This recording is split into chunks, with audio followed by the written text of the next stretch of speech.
Iglesia, gracia y paz. Espero que estén bien.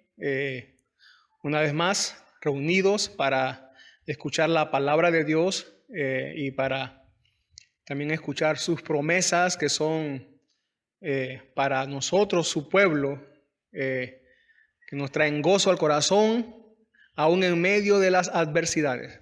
Espero que todos estén bien. Seguimos orando por esta situación que tenemos, esperando que pronto podamos volver a reunirnos para cantar juntos, orar juntos y escuchar su palabra juntos también, que es una necesidad que tenemos, ¿no? Como pueblo de Dios. Hay bendición, sabemos que hay bendición cuando el pueblo de Dios, cuando el pueblo del Señor se reúne para cantar juntos, para orar juntos, para adorar a Dios juntos. Así que sigamos orando por eso y por supuesto también sigamos orando por nuestro crecimiento, aún a pesar de que estemos distanciados, que esto no nos impida seguir creciendo en la misma gracia en la que estamos, en la gracia de nuestro Señor. Así que vamos a Génesis capítulo 33. Génesis capítulo 33, versículo 1. Vamos a llegar hasta el versículo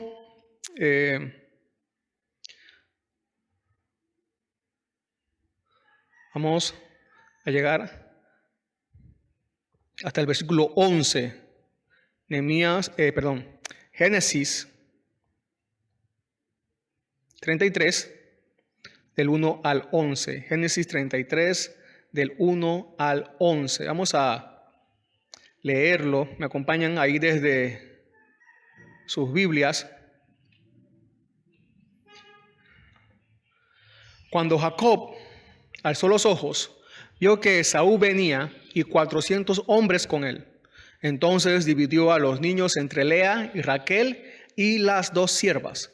Puso a las siervas con sus hijos delante, a Lea con sus hijos después, y a Raquel con José en último lugar. Entonces Jacob se les adelantó y se inclinó hasta el suelo 7 veces hasta que llegó cerca de su hermano. Esaú corrió a su encuentro y lo abrazó, y echándose sobre su cuello lo besó, y ambos lloraron. Esaú alzó sus ojos y vio a las mujeres y a los niños y dijo: ¿Quiénes son estos que vienen contigo? Son los hijos que Dios en su misericordia ha concedido a tu siervo, respondió Jacob. Entonces se acercaron las siervas con sus hijos y se inclinaron. Lea también se acercó con sus hijos y se inclinaron. Después José se acercó con Raquel y se inclinaron. ¿Qué te propones con toda esta muchedumbre que he encontrado?, preguntó Esaú. Hallar gracia ante los ojos de mi señor, respondió Jacob. Pero Esaú dijo: tengo bastante, hermano mío, sea tuyo lo que es tuyo. Pero Jacob respondió: no, te ruego que si ahora he hallado gracia ante tus ojos, tomes el presente de mi mano, porque veo tu rostro como uno ve el rostro de Dios, y me has recibido favorablemente. Acepta, te ruego, el presente que se te ha traído, pues Dios me ha favorecido y porque yo tengo mucho. Y le insistió y él lo aceptó. El título: El gran recibimiento, parte 2. El gran recibimiento, parte 2. Ya hayamos comenzado a hablar sobre este suceso de la vida de Esaú y Jacob. Y hoy vamos a ver el final. Vamos a ampliar y aplicar, explicar y aplicar lo que resta de este relato, de esta historia. Hay en San Patricio, en Irlanda, en Dublín, Irlanda, en la Catedral de San Patricio, en 1492 dice que hubo una pelea entre dos familias, la familia Butler y la familia Fitzgerald. Dice que empezaron a luchar por un puesto destacado en la región. La lucha se intensificó y los Butler entonces tuvieron que correr y refugiarse ahí en la catedral. Cuando los Fitzgerald fueron por una tregua, los Butler temían abrir la puerta de la catedral. Entonces, los Fitzgerald le hicieron un agujero y su líder les entró y les tendió la mano en son de paz. Las familias se reconciliaron y los rivales se hicieron amigos. De esta manera, como el líder de la familia Fitzgerald extendió la mano en son de reconciliación. Eso fue un gesto que prepara la reconciliación. Recordemos que Jacob se fue por una gran ofensa que hizo. Y la única manera de regresar y ser recibido es si es perdonado. Jacob debe ser el primero en mostrar algún gesto que prepare a la reconciliación. Recuerden que esta porción es la continuación de la historia que comenzamos a ver hace 2 semanas. La altivez, el egoísmo, la indiferencia no van a ayudar a Jacob a la reconciliación. No ayudan a nadie a la reconciliación. Es más, la indiferencia nos mantiene separados de personas que deberíamos amar, pero que no amamos. Estas aptitudes no nos preparan para la reconciliación, sino todo lo contrario. La reconciliación, entonces, tiene sus preparativos. ¿Cuáles son esos preparativos para la reconciliación? Vamos a verlo. 2 preparativos: la humillación y la dádiva o la ofrenda de Jacob. La humillación y la dádiva de Jacob.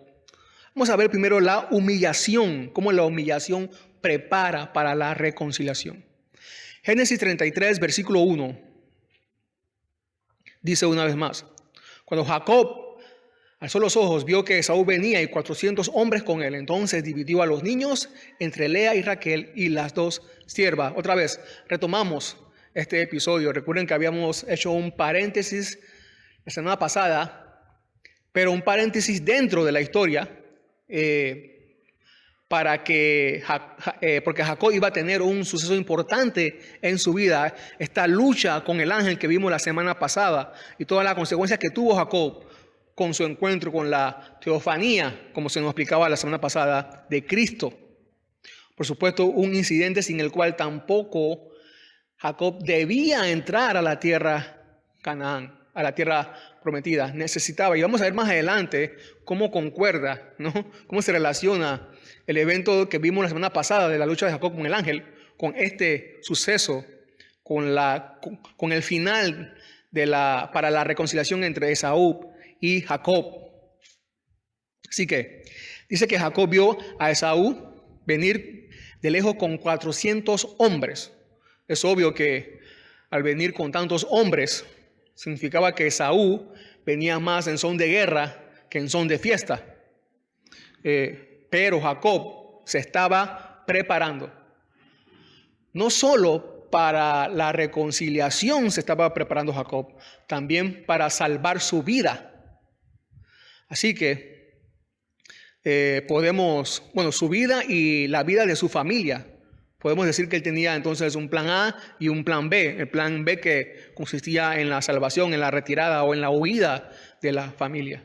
Definitivamente huir era una opción, pero no sin antes Jacob iba a buscar por todos los medios posibles para él la reconciliación, como ya vimos la última vez.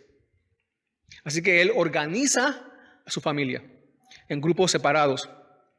Esta acción de Jacob nos muestra que él tiene miedo, ¿no? Recuerden que la última vez vimos que él había orado precisamente pidiendo ayuda a Dios porque tenía miedo. Ahora, él ora y le dice a Dios que tiene miedo, pero no se queda con los brazos cruzados. Le pide ayuda a Dios. Dios, tengo miedo, ayúdame, pero no se queda con los brazos cruzados. No se queda sentado esperando a que la oración haga alguna magia. No, él crea un plan, realiza un plan, organiza su familia. Él hace eso, trabaja, a pesar de que ya oró. Nosotros debemos hacer lo mismo. No debemos solamente orar, también debemos actuar. No porque no confiemos en el Dios a quien oramos, sino porque sabemos que Él obra en medio de nuestro proceder. Así que dice que Él puso a las siervas con sus hijos delante, a Lea con sus hijos después y a Raquel con José en último lugar. Llama la atención este orden. Pone primero a las siervas, las coloca de primero, después pone a Lea y por último pone a Raquel con José. Lo más probable de la razón por la que pone a Raquel y a José de último es para cuidarlos más a ellos. Es lógico que los últimos tendrán más oportunidad para huir si se da el caso. Y algunos ven esta organización de Jacob un poco equivocada, pues dice que quiere guardar a José, cuando al que debía guardar era a Judá, quien era por donde viene directamente el Mesías, por Judá. Claro, esto es por ignorancia, porque todavía no hemos leído que Jacob recibiera alguna información o alguna revelación de parte de Dios donde él conociera que es Judá por donde la promesa tenía que continuar. No es como Isaac, quien tenía ya la revelación de que el mayor iba a servir al menor, pero aún así Isaac quería favorecer al mayor, en este caso a Esaú. Pero, por supuesto, aunque el plan de Jacob no era un plan perfecto, estamos seguros que es Dios quien controla todo y no Jacob. No es Jacob quien está salvando al pueblo de Dios. Es Dios quien protege a su pueblo. A veces, sobre todo los líderes, pensamos que son nuestras estrategias las que salvan a la iglesia de Dios o al pueblo de Dios. Y son nuestras estrategias las que hacen que la iglesia no desaparezca. Pensamos eso. Tenemos que cumplir, por supuesto, con nuestra parte. Tenemos que trabajar. Dios nos ha dado sabiduría, igual que hizo Jacob, que además de orar también ideó un plan y lo ejecutó. Pero a pesar de que muchas veces nos hemos equivocado y nos vamos a seguir equivocando, ¿no? Y hasta sin saberlo, siempre es Dios quien, otra vez, a pesar de nuestra sabiduría infinita e imperfecta, sigue cuidando y guardando a su pueblo y no nuestras estrategias, por más buenas que sean. La iglesia de Cristo ha sufrido mucho y está sufriendo mucho. Y cuando digo que ha sufrido y está sufriendo, me refiero a nuestros hermanos que están siendo perseguidos, que han sido perseguidos por años en otras partes del mundo. Y han tenido un sinnúmero, la iglesia de Cristo ha tenido un sinnúmero de tragedias de todos lados que puedan existir, tanto afuera por los gobiernos de este mundo y también de adentro por las personas que han tratado de hacerle daño. Hermanos, la iglesia de Cristo no está comenzando a ser perseguida. La iglesia de Cristo nunca ha dejado de ser perseguida. Nunca. Está siendo perseguida hoy día, pero no por el COVID-19, no por eso, sino siendo perseguida por los gobiernos de una manera arbitraria, no dejando que se congreguen los que siguen a Cristo. A veces nosotros hemos caído en este error de pensar que como iglesia no estamos siendo perseguidos, porque en nuestros contextos no se cierran las iglesias de una manera arbitraria, ni se persiguen a los cristianos y los encarcelan por predicar a Cristo. Pensamos que no está pasando nada, que la iglesia no está siendo perseguida, ¿no?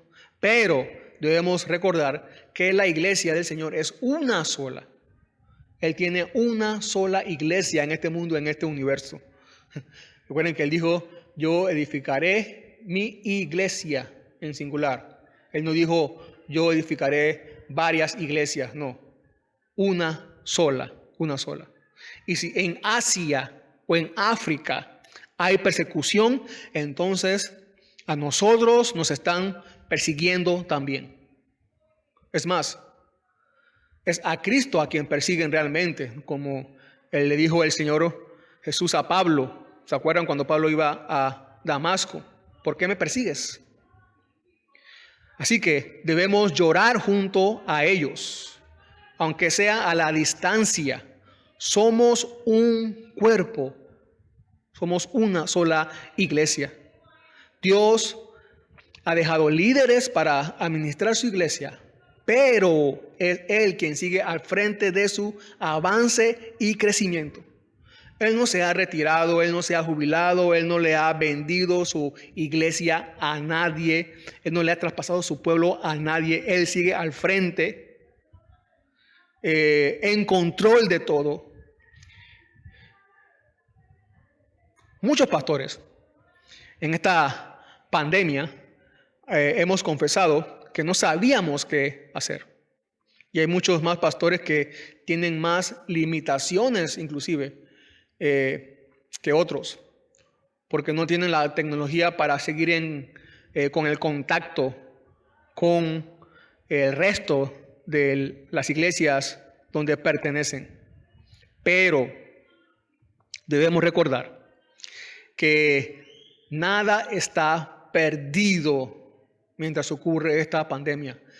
Mientras ocurre esta pandemia, la iglesia del Señor nada ha perdido, nada. Jesús no tuvo que sentarse a planear cómo iba a manejar su iglesia ahora que ha sido sorprendido con esta pandemia. No. La iglesia del Señor sigue exactamente como el dueño quiere que siga avanzando, aún en medio de esta pandemia. El apóstol Pablo, precisamente hablando de el poder de Cristo, el poder del Señor de la iglesia en este mundo, dice Efesios 1:20, ese poder obró en Cristo cuando lo resucitó de entre los muertos y lo sentó a su diestra en los lugares celestiales. Versículo 21, Efesios 1, muy por encima de todo principado, toda autoridad, poder, dominio y todo nombre que se nombra, no solo en este siglo, sino también en el venidero. Y todo lo sometió bajo sus pies y a Él lo dio por cabeza sobre todas las cosas a la iglesia, la cual es su cuerpo, la plenitud de aquel que lo llena todo en todo. La cabeza de la iglesia está por encima de todo principado, poder, dominio en este universo, en este siglo, en este tiempo y en el venidero. Jesús es el gran pastor de su iglesia. Y no solamente es el gran pastor porque es un buen pastor o un pastor bueno. Él es el gran pastor porque Él es un pastor perfecto y poderoso. También recordemos que Jesús es la piedra angular. También, una vez más, Él es la cabeza de la iglesia. Cristo es el gran yo soy. Jesús es el novio de su iglesia. Y su futuro con su iglesia será gloriosamente eterno. Versículo 3 continúa diciendo: entonces Jacob se les adelantó y se inclinó hasta el suelo 7 veces hasta que llegó cerca de su hermano. Jacob se adelanta en su plan para hallar gracia por parte de Esaú. Se inclina, dice que 7 veces antes de llegar a Esaú.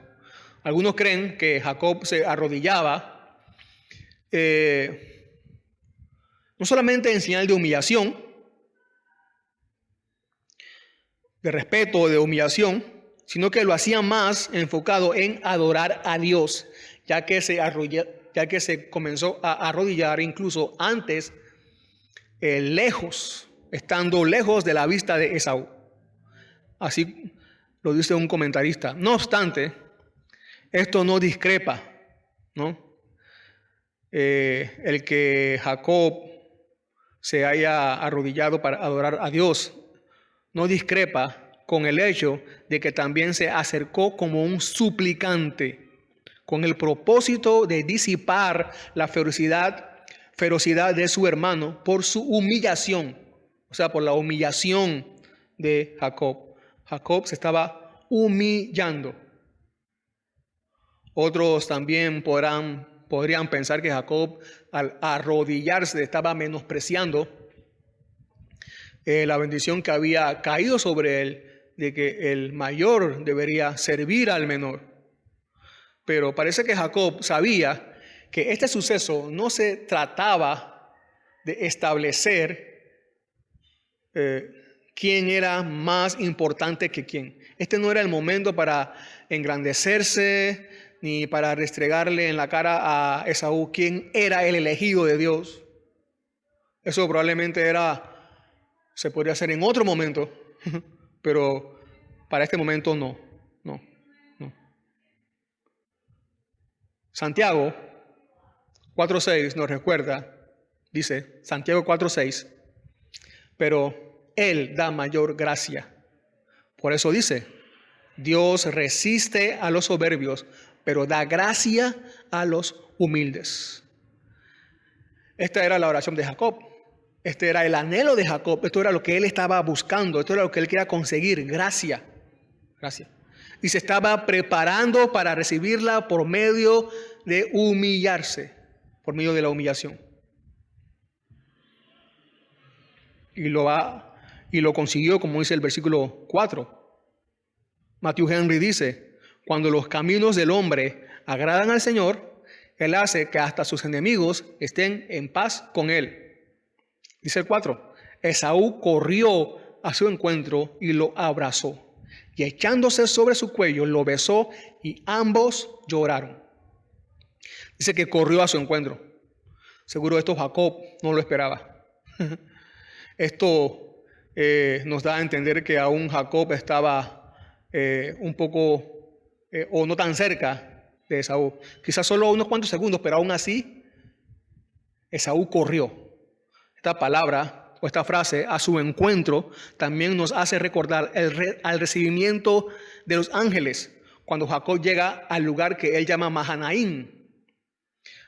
Por eso, en esa ocasión había mencionado que el recibimiento de los ángeles al salir al encuentro de Jacob era una especie de adelanto, como Dios anunciando que la entrada a Canaán de Jacob estaría sin ningún problema.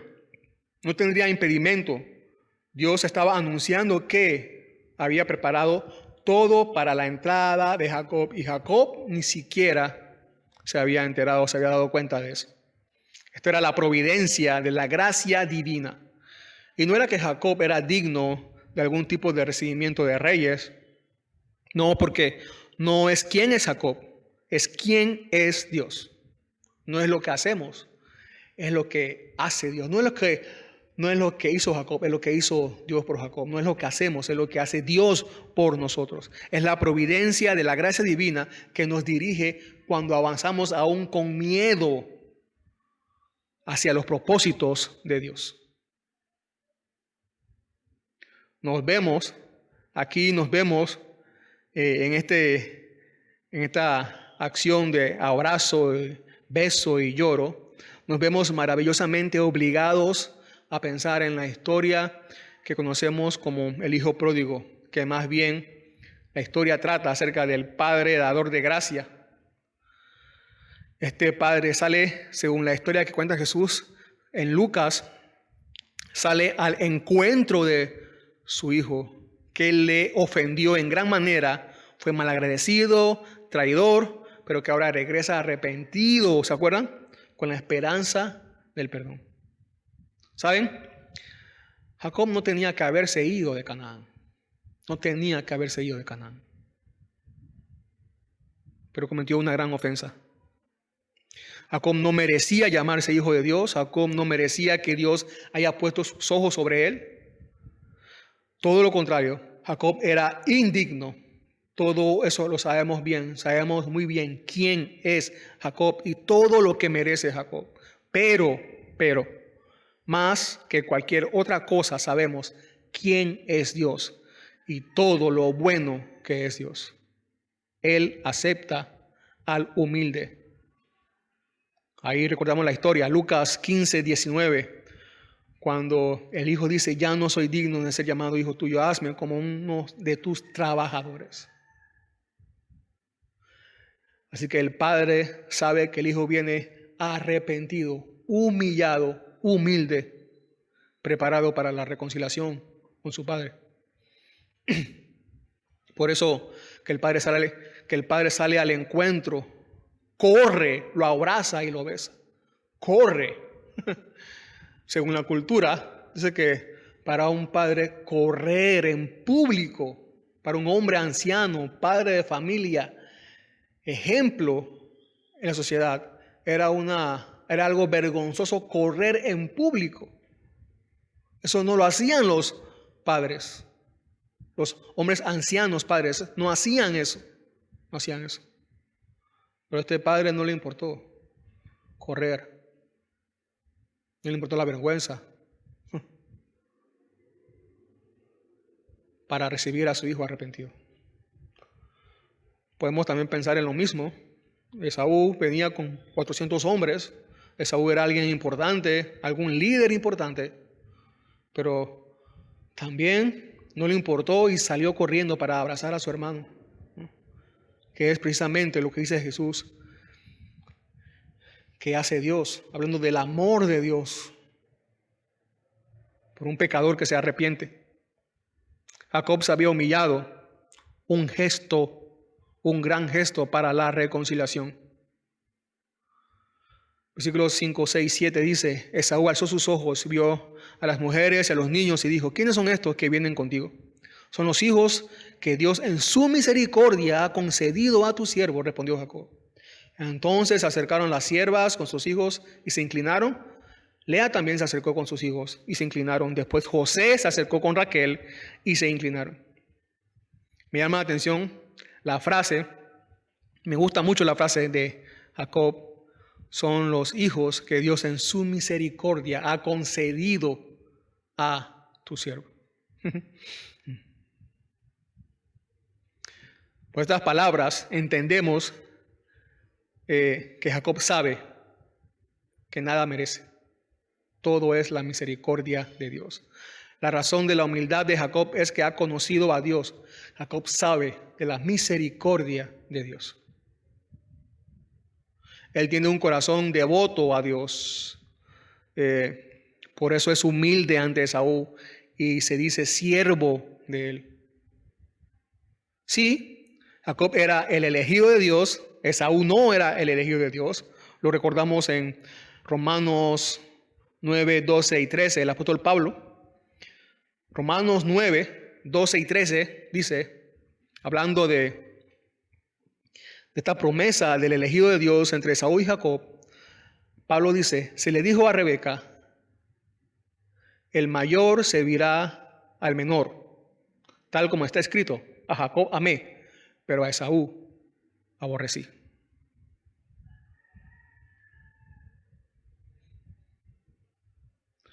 ¿Cómo es nuestra actitud con los que están fuera del pacto?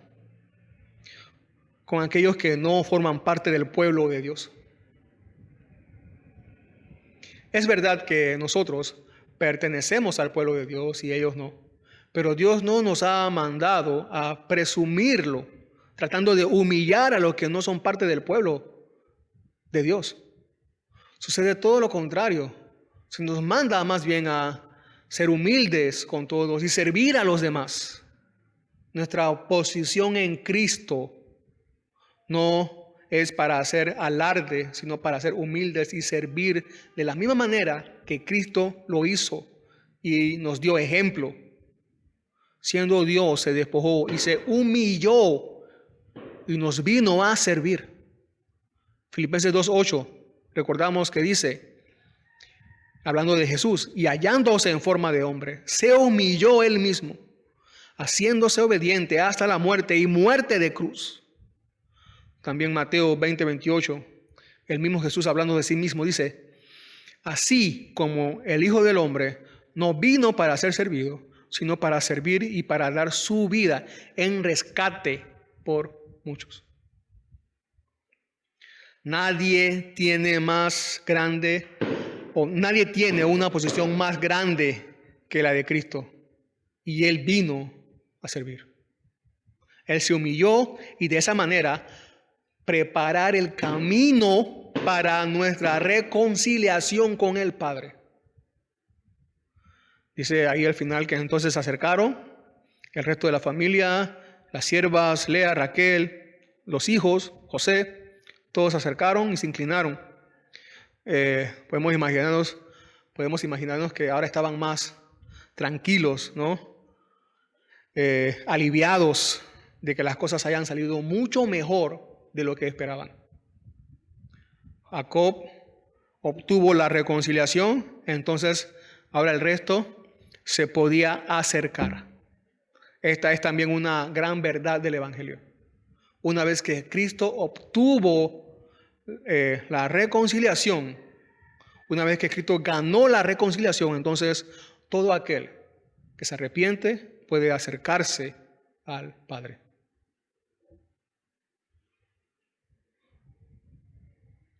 Así que vimos entonces cómo Jacob se preparó para la reconciliación a través de la humillación, pero también lo hizo a través de la dádiva que ofreció, de la ofrenda que ofreció para la reconciliación.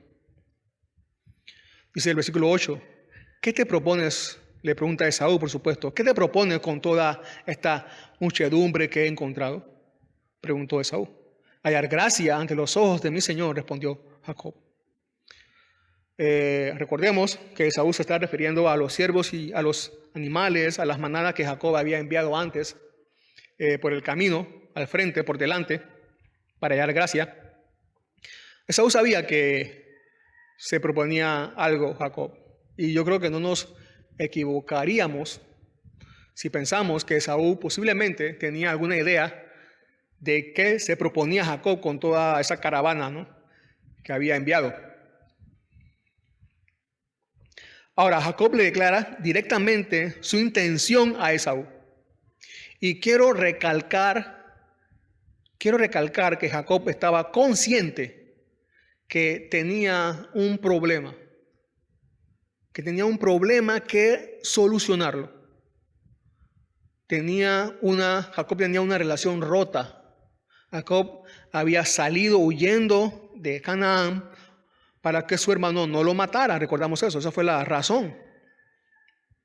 A él no le importaba la relación con Labán, por eso se fue sin decirle algo. Pero sí sabía que esta relación no podía evadirla, no podía rehuir de esta relación. Tenía que solucionarla. Él lo sabía, estaba consciente de eso, lo reconoció. ¿Qué te propones con esto?, le preguntó Esaú. Es que cuando uno sabe que tiene un problema, cuando uno reconoce que hay un problema, debe proponerse solucionarlo. Si tú no crees que tienes un problema, que tienes alguna relación rota, entonces no te propones solucionar nada. Y cuando se trata de relaciones rotas, nos proponemos arreglar, por supuesto, las que nos importan.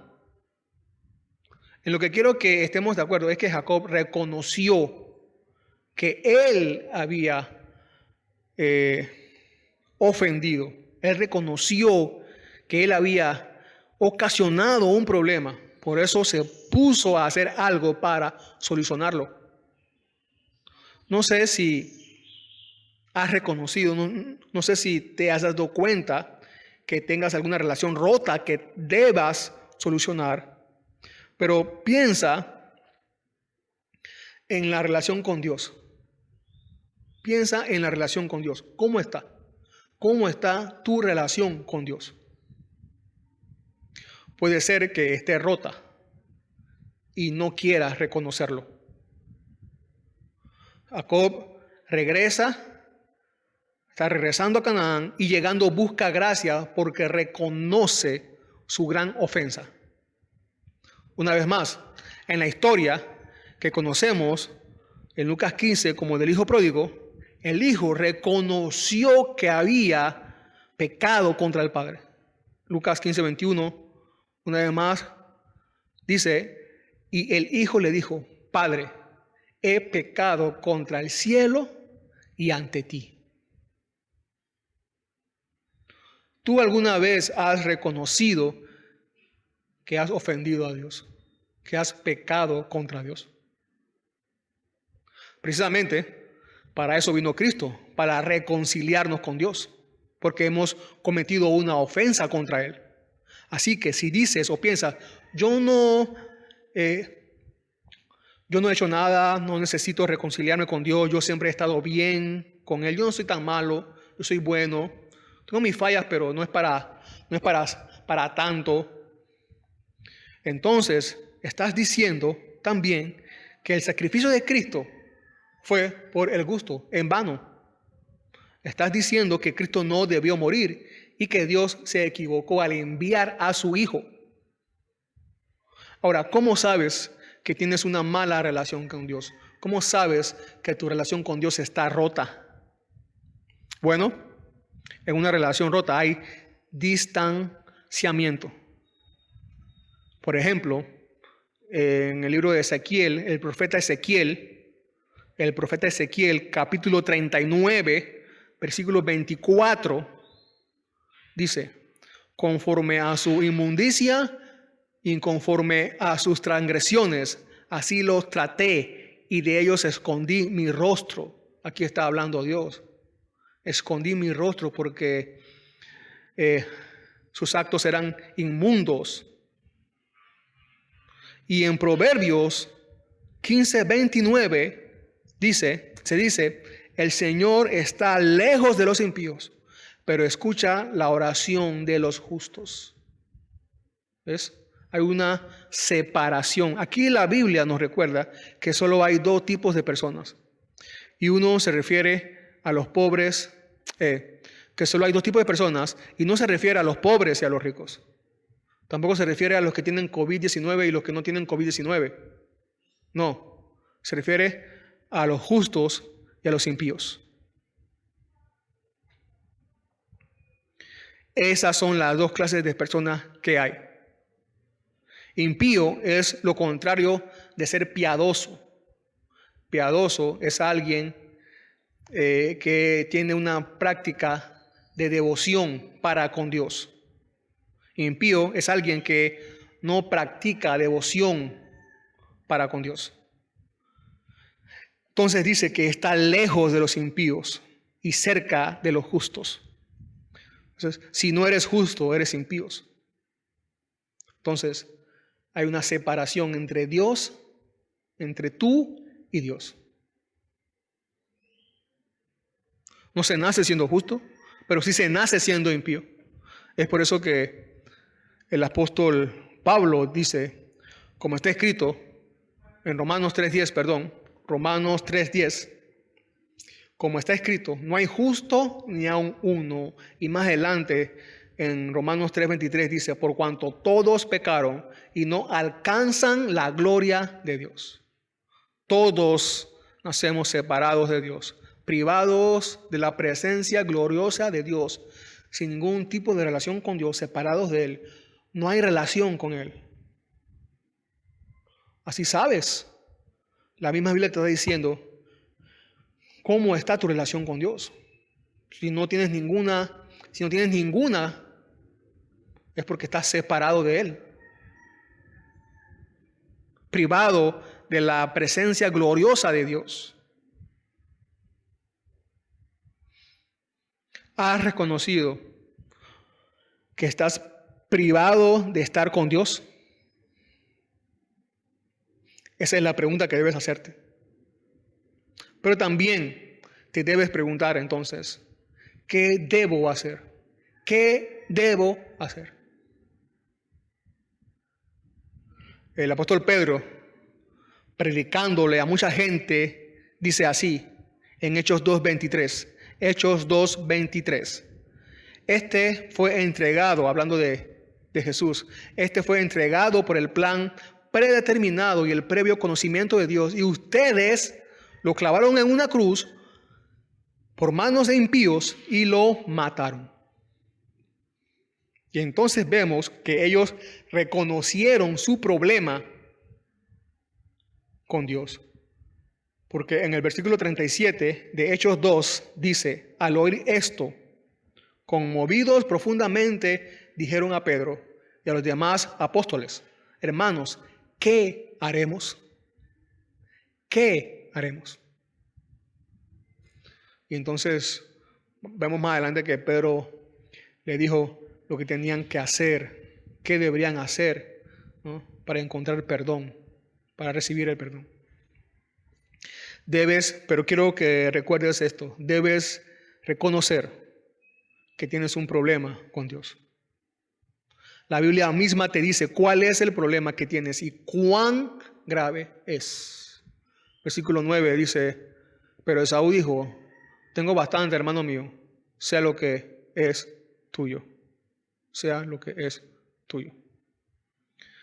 Esaú tenía muchas posesiones. Esaú no necesitaba lo que Jacob pretendía regalarle. Jacob había reconocido su problema, ¿no?, y que debía hacer algo, pero lo que hace realmente no puede, con lo que hace no puede arreglarlo, ¿no? No es lo que hacemos para solucionar, es lo que Dios ya hizo por nosotros. Así que Esaú no necesitaba para nada las manadas que Jacob pretendía regalarle. Para él era innecesario. Ya Dios había hecho todo lo que tenía que realizarse, ¿no?, con Esaú y con Jacob. Hay algunas verdades aquí a considerar cuando Esaú dice tengo bastante. Parece que Esaú no era avaricioso. Tengo bastante. No necesitaba más. ¿Para qué más? Tengo bastante, no necesito lo tuyo. No. Le dijo a Jacob, ten lo tuyo, disfruta lo que es tuyo, tenlo para ti. Pero tenemos que tener cuidado de que cuando digamos tengo bastante, porque no somos avariciosos, y no sea para presumir. Muchas personas pueden decir, como Esaú inclusive, tengo bastante, pero como Esaú, aunque tengan bastante, le falta lo más importante. Esaú no se ha reconciliado con Dios. Se reconcilió con Jacob, con su hermano, pero no con Dios. Si crees tenerlo todo, pero no tienes una relación correcta con Dios, entonces te falta lo más importante. Dice el versículo 10, pero Jacob respondió, no, te ruego que si ahora he hallado gracia ante tus ojos, tomes el presente de mi mano, porque veo tu rostro como uno ve el rostro de Dios y me has recibido favorablemente, como uno ve el rostro de Dios. ¿A qué se refería Jacob? Una versión dice, me he presentado ante ti como ante Dios y tú me has acogido. Otra versión dice, pues he visto tu rostro benévolo y es como ver el rostro de Dios. Otra versión dice, porque ver tu rostro ha sido lo mismo que ver el rostro de Dios, ya que me has recibido tan afectuosamente. Para decir esto y hacer esta comparación, Jacob tuvo que haber tenido una experiencia con Dios parecida. Una experiencia donde Dios lo haya recibido. Donde él vio a Dios y Dios lo recibió a él. Por eso sabía cómo era el rostro de Dios y cómo es el rostro de Dios cuando Dios recibe a alguien favorablemente. Y sí, la experiencia la vimos la semana pasada, Génesis 32:30. Génesis 32:30. Y Jacob le puso a aquel lugar el nombre Peniel. Peniel significa el rostro de Dios, porque dijo, he visto a Dios cara a cara y ha sido preservada mi vida. Vi a Dios cara a cara y ha sido preservada mi vida. Vio el rostro de Dios, dice en otras palabras, y no me mató. Como diciendo, no me quitó la vida, me aceptó, me bendijo, me perdonó, es mi Dios. Jacob conoce a Dios, él conoce al verdadero Dios. Él sabe cómo es el rostro de Dios cuando Dios recibe a un pecador. ¿Puedes tú decir lo mismo que dijo Jacob? ¿Puedes tú decir lo mismo que dijo Jacob? ¿Puedes tú saber lo mismo que sabe Jacob de Dios? Yo sé de qué habla Jacob porque a mí me pasó lo mismo con Dios. He visto a Dios. No me rechazó, me recibió para siempre. Versículo 11, para terminar, dice, acepta, te ruego el presente que se te ha traído, pues Dios me ha favorecido. Y porque yo tengo mucho, y le insistió a él y lo aceptó. Saben, en ciertos países, si el presente es recibido por el superior, se puede estar tranquilo, se puede confiar en la amistad. Si no se recibe, tienes todo que temer. Así que el que Esaú aceptara es la señal, es la prueba de la reconciliación, es la prueba del recibimiento favorable. En la Biblia encontramos algunas historias de reconciliación. Esta historia de reconciliación terminó bien. Y también encontramos otras que también terminan bien. Aquí vemos a Esaú y Jacob se reconciliaron. Más adelante vamos a ver que José también perdona a sus hermanos y se reconcilia con ellos. Pero hasta ahora hemos visto una historia aparentemente inconclusa. Una historia de reconciliación o donde debe haber reconciliación, pero que todavía está como inconclusa. Entre dos personas separadas, porque una de las dos hizo algo que no debió hacer, porque una de las dos ofendió a la otra. Es la historia de Adán y Dios en el huerto del Edén. No se nos dice, Adán fue separado de Dios, echado del huerto del Edén porque ofendió. Él tuvo que irse. Se fue por haber ofendido a Dios. Pero no se nos dice que Adán regresó a pedirle perdón a Dios y regresó a vivir en el Edén por siempre. Como regresó Jacob con Esaú a vivir en Canaán. No se nos dice algo parecido, no. Recordemos, está inconclusa, ¿no? O parcialmente todavía inconclusa. Porque es verdad que Adán nos hizo salir del huerto del Edén en conflicto con Dios. Pero vamos a volver, vamos todo el pueblo, su iglesia. Vamos a volver y esta vez entraremos a la tierra prometida siendo recibidos por Dios con los brazos abiertos, reconciliados con Él. Y esta verdad se debe solo a los méritos de Cristo Jesús. Leí esta semana una historia de un jugador de béisbol. Se llama Kate Hernández. Dice que es uno de los mejores jugadores de béisbol de la historia. Ha ganado numerosos reconocimientos, el guante de oro por su excelencia de jugador de campo. También ha ganado un campeonato de batear por tener el más alto promedio. También ha tenido reconocimientos del jugador más valioso en su liga y también hasta en la Serie Mundial. Sin embargo, a pesar de sus logros, tiene algo que le es crucialmente importante. Tiene todavía el rechazo de su padre. No tiene la aceptación por parte de su padre de que lo que ha logrado es valioso. Un día dice que Kate le preguntó a su padre: papá, tengo un gran promedio de ser un gran bateador. ¿Qué más quieres? Su padre le respondió: sí, pero un día verás tu vida y dirás, pude haber hecho más.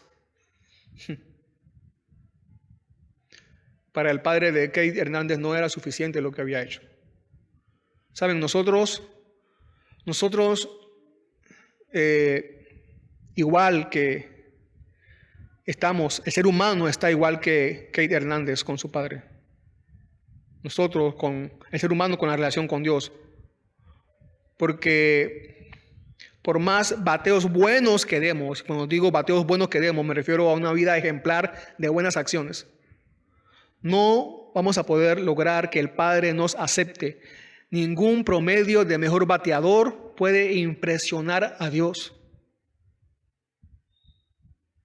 Ninguna buena acción, ninguna buenas acciones que hagamos pueden impresionar a Dios. Pero, el que Esaú aceptó la ofrenda como señal apunta a lo que es el gran evangelio. Apunta hacia el futuro cuando el Cristo sería la ofrenda que el Padre aceptaría para recibirnos a nosotros y reconciliarnos una vez y para siempre con Él. De hecho, ya hemos sido recibidos por Él. Gracias a Cristo, por los siglos de los siglos. Amén. Oremos. Señor, gracias por tu misericordia. Hemos hallado gracia, Dios, por Cristo, la ofrenda que tú recibiste para nuestra reconciliación, Señor. Gracias porque Él vino a morir y se humilló hasta la muerte, Señor, también para nuestra reconciliación contigo, Dios. Que tu gracia asimismo siga trayendo más pecadores para reconciliarse contigo, Señor. Ayúdanos a ser instrumentos de este maravilloso evangelio. Gracias, Señor, por eso. Padre, sigue, te pedimos con un corazón sincero, sigue proveyendo para nuestras necesidades, Señor, en medio de esta pandemia. Padre, no vemos, Señor, una solución. Lo único que podemos decir es que nuestra esperanza está en ti. No sabemos qué va a pasar mañana, Señor, pero sabemos que tú vas a estar con nosotros. Eso sí es seguro. Padre, gracias por todo lo que tú estás haciendo y que nuestra vida, nuestro crecimiento no se detenga, que nuestra misión en este mundo, Señor, no se detenga, que sigamos predicando tu evangelio, Señor, hasta que tú nos llames a tu presencia. Gracias por todo, Señor, que tu iglesia siga avanzando, creciendo, yendo hacia adelante, Señor. Tú tienes el control de todo y nosotros somos parte de eso. Gracias por tu misericordia para con nosotros. Amén.